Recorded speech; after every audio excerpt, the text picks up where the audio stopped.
Hey math people, in this problem you're asked to figure out what's the absolute value of the difference of a bunch of variables, c minus b.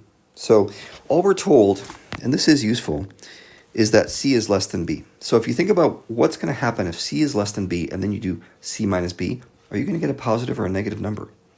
Well, you can use number examples in here if you want. You could say, okay, c equals 5, b equals 7, right? That's fine. And then try to think about what's going to happen here if I do 5 minus 7. Well, 5 minus 7 is a negative number, but then I take the absolute value of it, and I get a positive. Okay, so I'm looking for some positive number as a result. Now, a word about what's going on with these things here.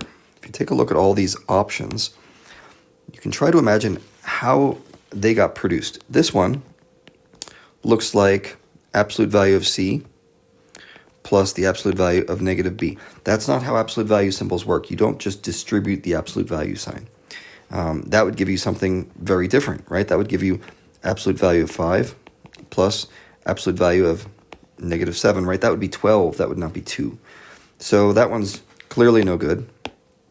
And you can do a similar process where you go through a bunch of these and you just rule them out.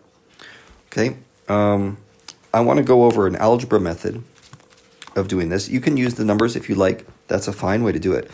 But I would think about it this way. The absolute value of c minus b is equivalent to the following.